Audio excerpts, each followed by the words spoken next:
Hello students, welcome to the my YouTube channel Soni classes. Students, आज मैं आपके लिए क्लास 10th की फिजिक्स का एक नेक्स्ट वीडियो आपके बीच में लेकर आए हैं, जो कि हमारा चैप्टर चला था प्रकाश, परावर्तन तथा अपवर्तन। मैंने इस चैप्टर के बहुत से कॉन्सेप्ट क्लियर किए, एकदम सीरियल वाइज मैं आपको सभी कॉन्सेप्ट क्लियर करा रहा हूँ। जितने भी चैप्टर हैं, मेरी पूरी कोशिश रहेगी कि हम सीरियल वाइज सभी चीज़ों को बहुत ही आसानी से सीखें। तो पहले चैप्टर मैंने आपको प्रकाश, प्रकाश का परावर्तन, अपवर्तन, प्रतिबिंब, उत्क्रमणता का सिद्धांत जैसे बहुत से टॉपिक क्लियर किए।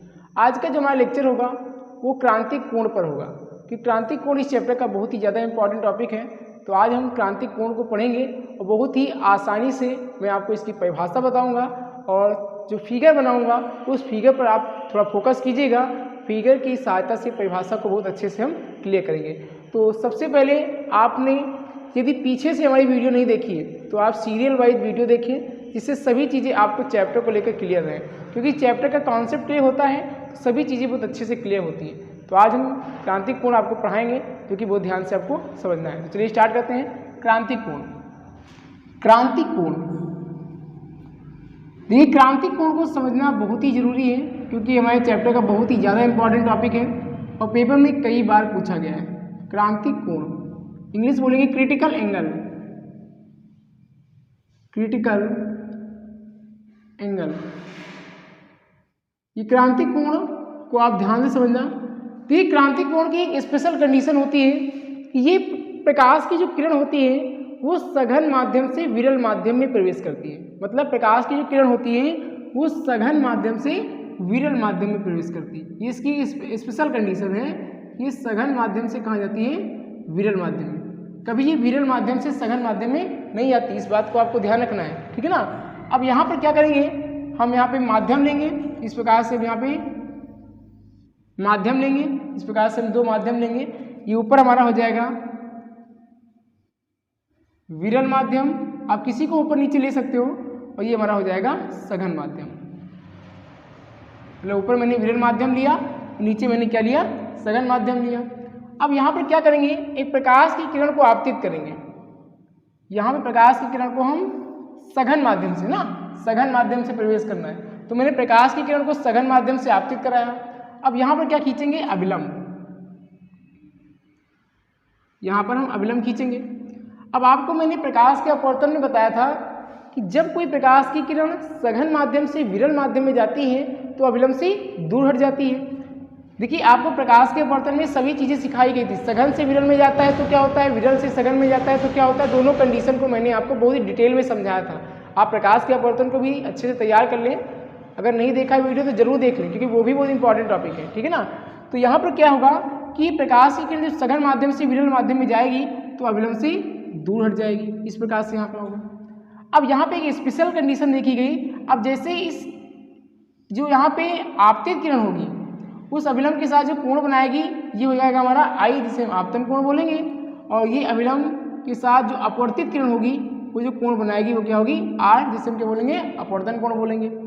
अब यदि इस आपतन कोण को धीरे धीरे बढ़ाते जाएं, मतलब इस आपतन कोण को बढ़ाते जाएं तो जो अपवर्तन कोण होगा वो भी नीचे धीरे धीरे क्या होगा? बढ़ता जाएगा। मतलब जैसे जैसे इसको बढ़ाते जाएंगे वैसे वैसे भी क्या होता जाएगा? बढ़ता जाएगा। अब यहाँ पर एक स्पेशल कंडीशन देखी गई कि जब हम प्रकाश की किरण को ऐसे धीरे धीरे आपतित कराते गए ऊपर की ओर ऐसे, तो ये जो अपवर्तित किरण थी वो क्या होगी? इस अभिलंब के साथ 90 डिग्री का कोण बनाने लगी। मतलब ये प्रकाश की किरण सीधे जाने लगी, ऐसे प्रकाश की किरण सीधे जाने लगी, तो वो अभिलंब के साथ कितने डिग्री का कोण बनाने लगी? 90 डिग्री का कोण बनाने लगी।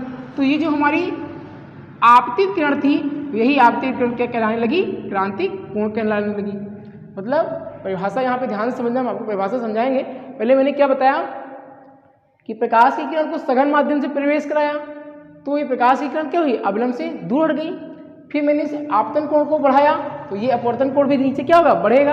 अब एक यहाँ पे स्पेशल कंडीशन देखी गई कि जैसे जैसे हम आपतन कोण को बढ़ाते जाएंगे तो ये अपवर्तन कोण होगा उस अभिलंब के साथ एक ऐसी कंडीशन आएगी कि इस अभिलंब के साथ 90 डिग्री का कोण बनाने लगेगी। तो वही जो हमारी आपतित किरण होगी वही क्या कहलाएगी? क्रांतिक कोण कहलाएगी। ठीक, इस बात को आप ध्यान रखना। तो यहाँ परिभाषा क्या हो जाएगी? जब प्रकाश की किरण को सघन माध्यम से विरल माध्यम में प्रवेश कराया जाता है, ध्यान समझना, जब प्रकाश की किरण सघन माध्यम से विरल माध्यम में प्रवेश करती है तब वह अभिलंब से दूर हट जाती है। यदि आपतित किरण को ऊपर बढ़ाया जाए, ध्यान से समझना यहाँ पे ना, यदि आपतित किरण को ऊपर बढ़ाया जाए तो अपवर्तित किरण भी धीरे धीरे क्या होती है, बढ़ने लगती है। एक विशेष मान के लिए आपतित किरण के एक विशेष मान के लिए क्या होता है कि जब जैसे जैसे, ध्यान समझना यहाँ पे, फिर एक बात मैं आपको समझा दें, जैसे जैसे इसको हम ऊपर बढ़ाएंगे वैसे वैसे क्या होगा, नीचे बढ़ेगी।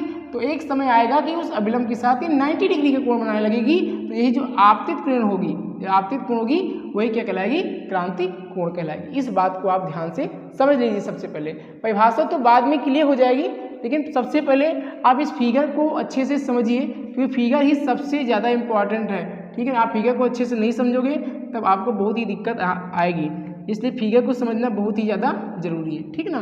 तो यहाँ पर मैंने क्या बताया, ध्यान समझिएगा। यदि प्रकाश की किरण सघन माध्यम से विरल माध्यम में प्रवेश करती है तो अभिलंब से दूर हट जाती है। यदि आपतित किरण को ऊपर बढ़ाया जाए तो अपवर्तित किरण भी नीचे की ओर बढ़ने लगती है। यदि आपतित किरण को ऊपर बढ़ाया जाए तो एक विशेष मान के लिए वह अपवर्तित किरण उस अभिलंब के साथ 90 डिग्री का कोण बनाने लगती है, तो वही आपतित किरण ही क्रांतिक कोण कहलाती है। इसे हम IC या C से प्रदर्शित करते हैं, मतलब IC या C से प्रदर्शित करते हैं। इस बात को आप ध्यान रखना, मतलब क्रांतिक कोण को हम IC से भी और C से भी प्रदर्शित करते हैं। ठीक, तो यहाँ परिभाषा आपको क्लियर हो गई होगी। अब यहाँ पे हम आपको परिभाषा एक बार और क्लियर कर दे रहे हैं, ध्यान सुन लीजिए। जब प्रकाश की किरण सघन माध्यम से विरल माध्यम में प्रवेश करती है तो अभिलंब से दूर हट जाती है। यदि आपतित किरण को ऊपर बढ़ाया जाए तो एक विशेष मान के लिए वह अपवर्तित किरण उस अभिलंब के साथ 90 डिग्री का कोण बनाने लगती है, तो वही आपतित किरण ही क्रांतिक कोण कहलाती है। इसे हम C या IC से प्रदर्शित करते हैं। ठीक, इस बात को आप अच्छे से तैयार कर लीजिए। तो ये क्रांतिक कोण बहुत ही इंपॉर्टेंट टॉपिक है। इसको आप सबसे पहले फिगर को, जैसे मैंने आपको समझाया, फिगर को आप प्रैक्टिस कीजिए। फिर परिभाषा को जैसे मैंने आपको समझाया, एक दो बार आप लिखकर प्रैक्टिस करेंगे, बस आपको तैयार हो जाएगा। बस आप फिगर को अच्छे से तैयार करते रहिए। ठीक है ना। फिगर के द्वारा ही परिभाषा मैंने आपको बताया है। आप पहले फिगर को अच्छे से समझिए, फिर उसकी परिभाषा को आप ऐसे प्रैक्टिस कीजिए, बोल के, लिख के, बस आपको क्लियर हो जाएगी। ठीक है ना। तो चलिए ये आप टॉपिक तैयार कीजिए, फिर नेक्स्ट वीडियो में फिर हम आपसे मिलेंगे इसी चैप्टर के नेक्स्ट टॉपिक से। तब तक आप इतनी स्टडी को, जितना मैंने आपको पढ़ाया है उसको रिवाइज भी करते रहें, और जितना आपको पढ़ा रहे हैं उसको प्रैक्टिस भी करते रहें। ठीक है ना। फिर आपसे हम नेक्स्ट वीडियो में फिर मिलेंगे। ठीक है ना। अगर वीडियो पसंद आई हो तो वीडियो को लाइक जरूर करें, और चैनल पर नए हैं तो चैनल को सब्सक्राइब जरूर कर दें। ठीक है ना। और कमेंट में अगर कोई भी आपको कोई भी दिक्कत हो तो आप कमेंट करके हमें बता सकते हैं, मैं आपकी समस्या का समाधान करूंगा। ठीक है, फिर मिलते हैं नेक्स्ट वीडियो में। Thank you.